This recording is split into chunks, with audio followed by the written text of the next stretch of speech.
Rebonjour, voici donc la 4e partie de l'inauguration des nouveaux locaux de l'association APAGE à Toulon en janvier 2013.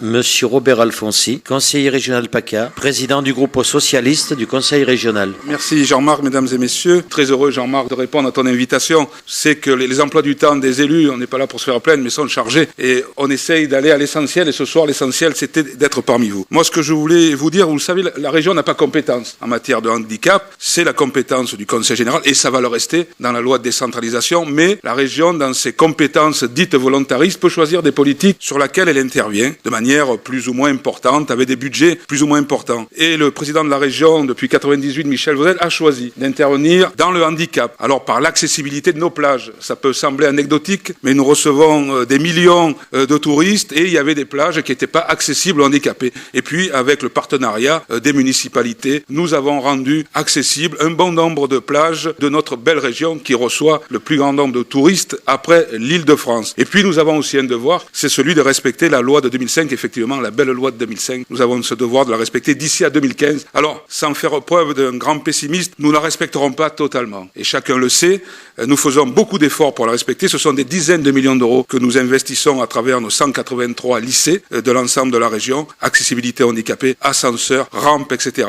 Nous allons faire le maximum pour qu'en 2015, une majorité de nos établissements soit pourvus et respecte la loi. Mais nous avons aussi le devoir de respecter une autre loi, notamment les collectivités locales, c'est aussi l'accès au travail. Et là, je dois dire qu'au niveau de la région, malgré les efforts que nous faisons, nous ne sommes pas encore dans le respect total de la loi. Et c'est un volet important. En ce qui concerne le handicap, on parle toujours de l'accessibilité, des difficultés d'accéder au transport collectif, d'accéder aux équipements publics, aux équipements sportifs. Et la relation au travail, à la formation professionnelle est souvent laissée et minorée. Et je crois qu'aujourd'hui, le handicapé est un travailleur comme un autre parce que c'est un citoyen et qu'il faut que là où nous le pouvons, nous devons recruter des handicapés. Nous avons là, quand nous les recrutons, des professionnels aussi compétents que les autres et je crois qu'il faut faire de plus grands efforts que ce que nous le faisons aujourd'hui collectivement. Ça vaut pour la région Provence-Côte d'Azur comme beaucoup d'autres collectivités locales et aussi comme les services de l'État qui en la matière ne sont pas toujours des précurseurs. Ce que je voulais vous dire avant de conclure, c'est que je souhaite que le monde associatif, qui est un véritable service public, qui remplit des missions de service public, en ce qui concerne le handicap, avec beaucoup plus de plasticité, beaucoup plus de réactivité que peuvent le faire les administrations. Et c'est pas, de mon point de vue, une critique pour les administrations, mais c'est la facilité du militantisme associatif qui permet que nous intervenions et que vous interveniez plus rapidement. Gardez votre capacité de mobilisation, de vigueur et d'indignation. Et je dois dire, pour avoir été le témoin par la presse, comme vous tous, de ce qui s'est passé le 31 décembre au soir dans notre ville, où un service public, un hôpital public, a osé abandonner un indigent handicapé à 8 heures du soir, par le froid, à moitié nu, en liquette,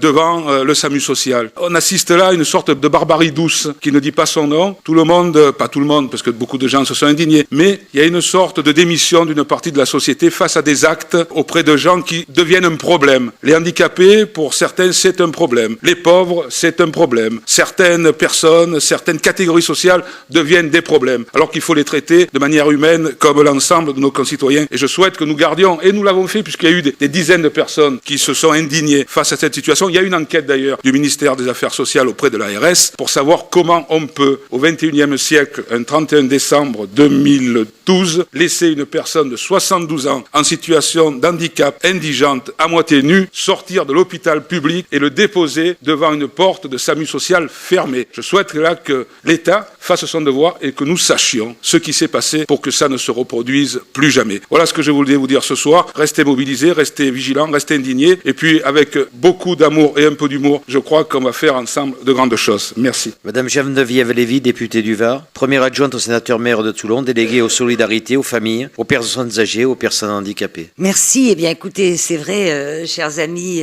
monsieur le vice-président du Conseil général, mes chers collègues élus du Conseil général de la ville de Toulon, qui sont, en fait, chers amis, on est tous là réunis aujourd'hui et c'était une bonne occasion pour inaugurer ce petit local fort modeste que la ville a mis à la disposition de la page. Je voudrais bien sûr, avant les quelques mots que je dois vous livrer, excusez Hubert Falco, mais vous avez vu que notre nombre important que nous sommes d'élus montre l'intérêt de la ville pour votre association et bien sûr aussi pour les actions qu'elle a engagées depuis maintenant un grand nombre d'années. Alors ce petit local, puisqu'il faut quand même partir de là, c'est vrai qu'il est modeste, mais je crois qu'il vous permettra de remplir toutes les missions que vous êtes assignées. C'est vrai aussi que dans les périodes un petit peu difficiles où on n'a pas toujours, nous collectivités, la possibilité de donner plus de subventions, eh bien ce local-là, c'est un petit peu notre contribution et je sais que pour vous c'était important dans le cadre de votre budget de pouvoir